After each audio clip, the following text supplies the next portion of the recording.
Stephen A., could Houston win the chip this year? Now I'm going to get in trouble for this because I hear from these people, but no.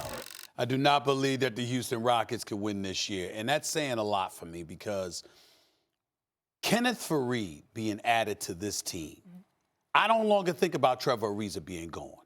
Kenneth Faried is somebody we forgot about. He was very effective in Denver, in Brooklyn. For some reason, things didn't click there. I spoke to him Thursday night. He's incredibly happy at Houston, and he's a welcomed addition. And I think the brother could ball. And him, I don't think about Trevor Ariza being gone anymore because they got Kenneth Faried. And obviously, Clint Capella being back, that obviously goes a long way. But I'm just of the mindset that they're the third best team in the Western Conference right now. They're not the Golden State Warriors, and they're not the Oklahoma City Thunder. That's the way I view the Houston Rockets right now. Certainly with James Harden, we know what a juggernaut he is, and I'll let Max get into Houston and what have you. But I just think that Oklahoma City has proven to be a better and more well-rounded team this year. We know how we all feel about the Golden State Warriors, and I don't think Saturday was indicative of anything. I think that when they got the news about an hour to 45 minutes before the game that James Harden would not be playing, I think that deflated the Golden State Warriors. I don't think they particularly cared. I think it zapped the energy out of them. You speak to those guys, they get hyped up for the competition. The more you talk about somebody that they got to go up against, like they're going to do something to them, the more they're ready to play. And when James Harden, it was learned because of his strained neck, along with flu-like symptoms, he was going to sit out Saturday night's game, they were deflated. And they came out and they played like that. Houston scored first 15 points of the game, I think. Yep. I mean, come on, man. That just doesn't happen to the Golden State Warriors. So I look at it from that perspective. Steve Kerr put it on him or what have you. You got DeMarcus Cousins trying to figure things out because that Achilles tear that he came back from miraculously so and impressively so now seems to be wearing on him a little bit, so he's trying to find his group because people are attacking him now more and making him run a little bit and jump a little bit more. So we'll see what happens with Golden State. But Houston being that team, despite beating Golden State each time this year, I wouldn't be worried about that come playoff time. I'm just not sold yet. I'm just not. You said Houston found out that James Harden wasn't playing? No, That's right. Golden State found out CP3 wasn't playing. I said Golden State found out James Harden wasn't playing. Golden State found out CP3 wasn't playing. Gotcha. CP3's not playing with these dudes. Y'all must have forgot. My man, the great Roy Jones Jr. question. Remember that? Yeah, No that question. was a hit. Y'all must have forgot. Yeah. CP3 is an MVP caliber player, or the next thing to it. Yeah. That's what made the Rockets dangerous last year. They had 2 5-star players on the same team, and they doubled down on the analytics. They're the most analytically driven team. Oh, all of our points have to come from behind the arc and in the paint or free throw line. All of them. Like, that's why they shoot so many more threes than everyone else.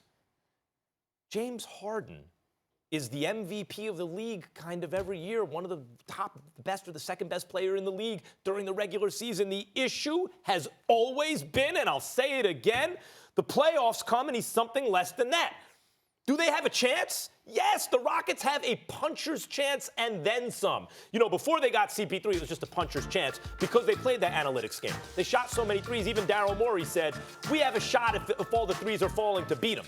You think it's coincidental, by the way, that they get to a Game 7 at home against the Kevin Durant-led with Steph Curry and Clay and Dre last year?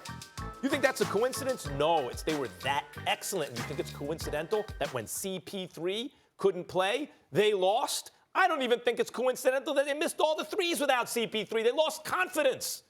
I'm telling you right now, if they're all healthy, that means Harden, CP3, and Clint Capella, they're all playing through the playoff series. And James Harden can simply be the guy he is in the regular season. They got a puncher's chance and then some. It could happen this year.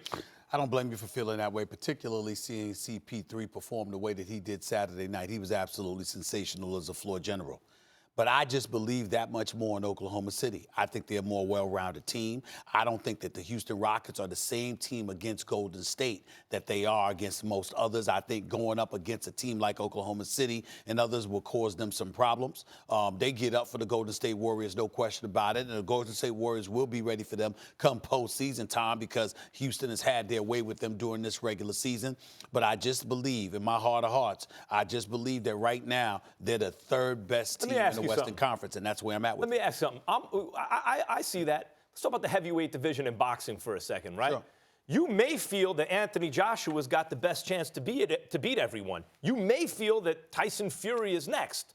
I don't believe Tyson Well, I'm Fury is saying next. Right. someone may. Right. Would you count out Deontay Wilder? Let me ask you that. Why? No. Why? No, Because hold if he on, hits you with the, because he Let got me a puncher's chance. Let me reverse. Houston is that. This is a seven-game series, not a Let me reverse the knockout. question, Mr. Slickster. Let me reverse the question.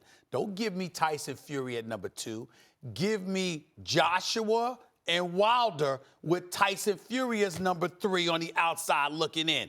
I don't give him that much of a puncher's chance. Yeah, I give a knockout artist like Deontay Wilder the 39 knockouts But in who's 40 the fights, knockout but not artist here? Tyson It's the Fury. team. The reason it's they have a puncher's chance is because if they don't get cold from 3, if Harden plays his game, they can beat anyone simply because they take so many of them and they get dribble penetration. Yeah, but you will get a little bit colder during shooting the 3 and come postseason time. Don't. No. I'm saying they prepare for you better. It's the best of 7. Adjustments are made. And so, listen, like Golden State, what have I religiously stated about Golden State? Your best shot to beat them is to man up one-on-one. Don't double anybody.